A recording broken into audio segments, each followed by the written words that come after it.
친구들, 온라인 예배를 주님께 드리기 전에 꼭 확인해야 되는 몇 가지 사항을 함께 살펴봐요. 첫 번째, 예배 시간 전에 미리 기도로 예배를 준비해요. 두 번째, 단정한 옷을 입고 바른 자세로 예배드려요.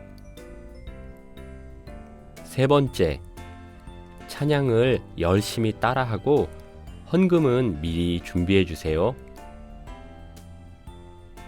네 번째, 예배 중에 옆 사람과 말을 하거나 돌아다니지 않아요.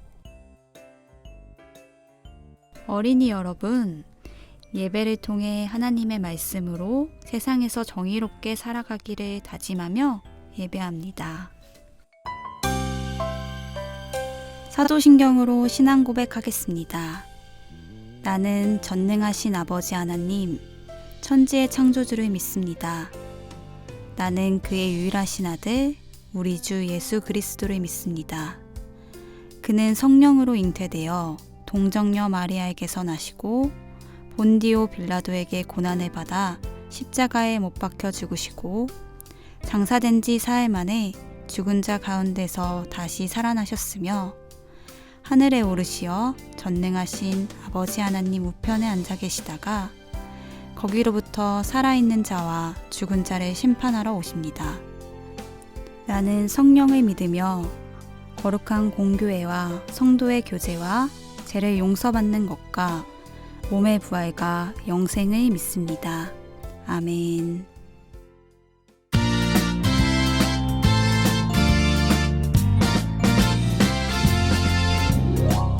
하나님이 부르실 때 바로 나 내가 갈래요.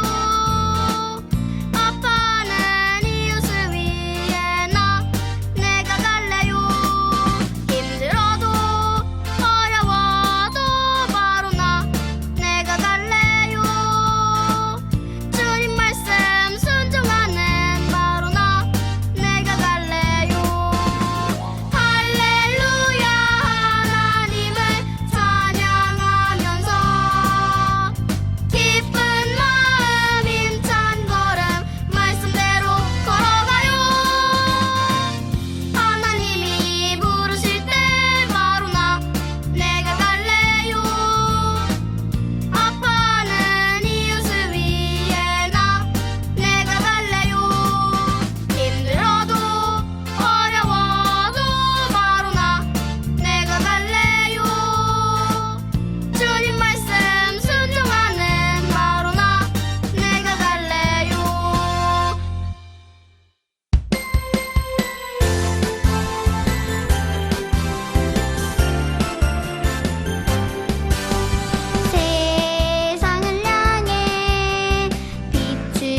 지금껏 준비한 예물을 하나님께 드리겠습니다.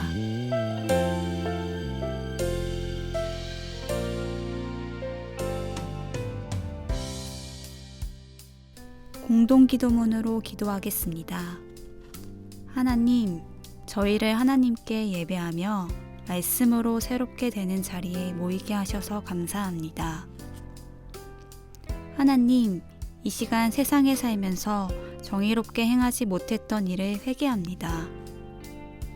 이제는 세상에서 정의로운 삶을 살아가기 위해 기도하며 정의를 실천할 수 있는 저희들이 되도록 도와주세요.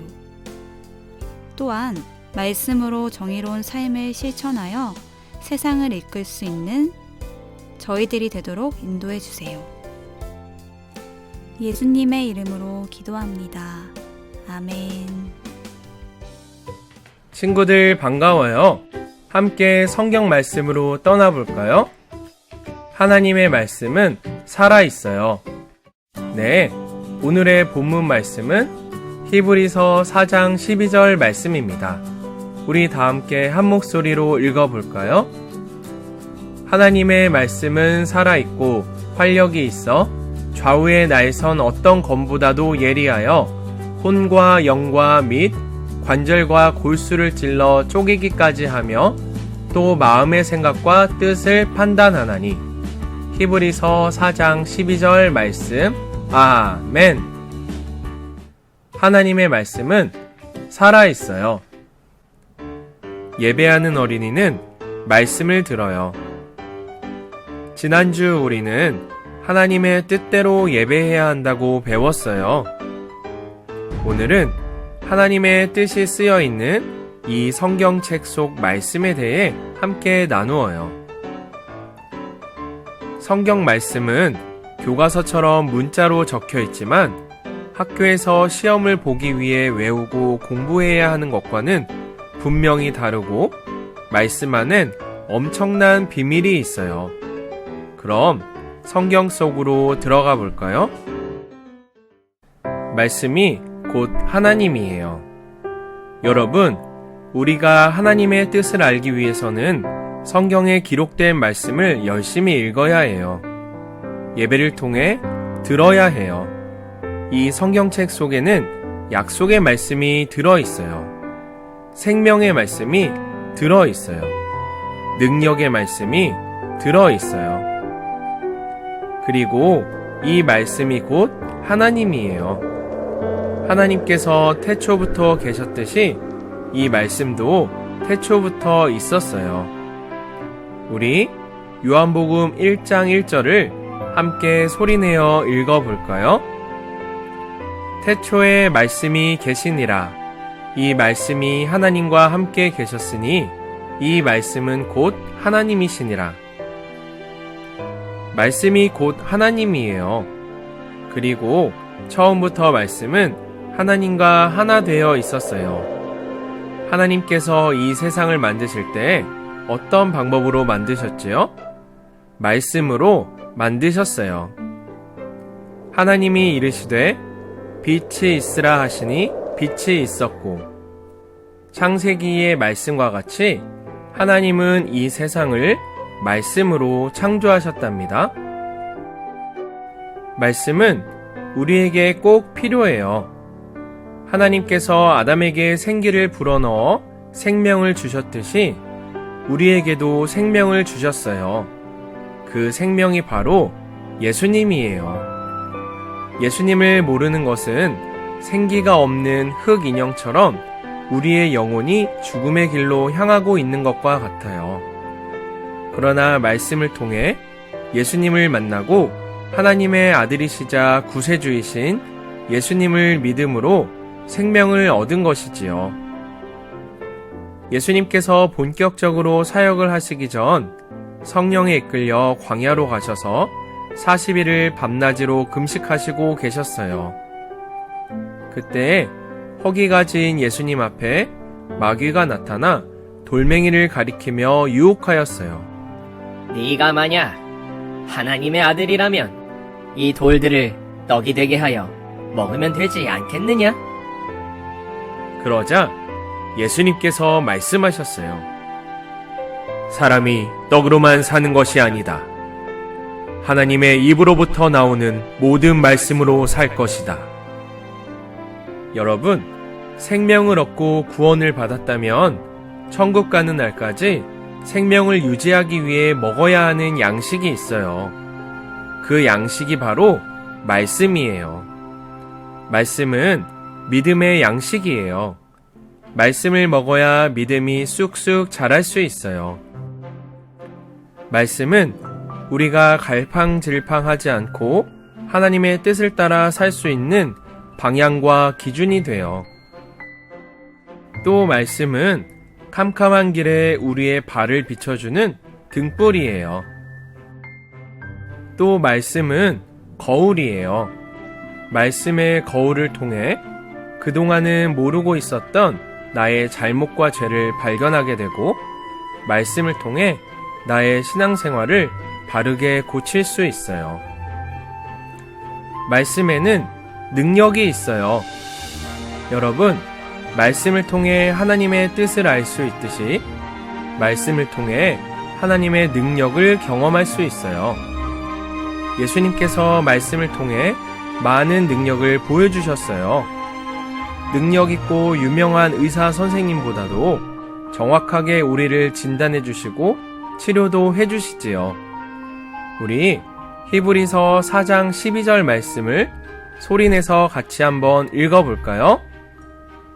하나님의 말씀은 살아있고 활력이 있어 좌우의 날선 어떤 검보다도 예리하여 혼과 영과 및 관절과 골수를 찔러 쪼개기까지 하며 또 마음의 생각과 뜻을 판단하나니 나의 사소한 잘못과 죄들이 그동안 반복되어 무뎌져 있을지라도 말씀은 정확하고 예리하게 우리에게 찔림을 주지요.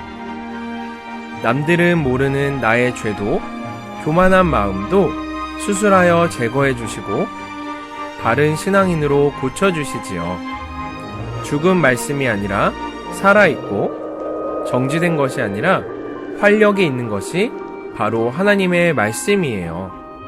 말씀을 통해 선포하면 기적을 경험할 수 있어요.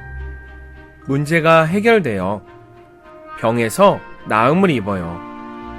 예수님께서 보이신 기적들이 지금까지도 보이고 있어요. 불가능을 가능케 하시는 하나님의 능력을 믿기를 바랍니다. 여러분, 잘 들었나요? 오늘 함께 나눈 말씀에 대해 다시 한번 떠올려 볼까요? 첫째, 말씀이 곧 하나님이에요.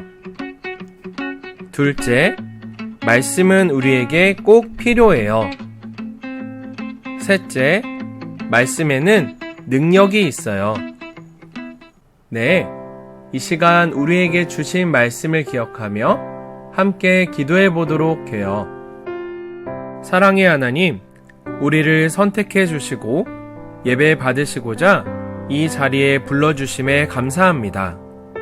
말씀을 통해 생명 되신 예수님을 만나게 해주시고 말씀을 통해 우리의 믿음이 자라나고 천국 가는 믿음으로 세워지는 우리가 되게 해주세요. 예수님의 이름으로 기도드렸습니다. 아멘. 나래 파송하겠습니다. 이제 세상에서 하나님의 말씀으로 정의로운 삶을 실천하는 삶의 자리로 여러분을 보냅니다. 선생님들 함께 선포하겠습니다. 정의로운 삶을 실천할 수 있는 삶의 자리로 나갑시다. 어린이들 함께 고백하겠습니다. 아멘. 정의를 실천하는 주인공이 되겠습니다. 주기도문 하시겠습니다. 하늘에 계신 우리 아버지, 아버지의 이름을 거룩하게 하시며 아버지의 나라가 오게 하시며 아버지의 뜻이 하늘에서와 같이 땅에서도 이루어지게 하소서. 오늘 우리에게 일용할 양식을 주시고 우리가 우리에게 잘못한 사람을 용서하여 준 것 같이 우리 죄를 용서하여 주시고 우리를 시험에 빠지지 않게 하시고 악에서 구하소서. 나라와 권능과 영광이 영원히 아버지의 것입니다. 아멘.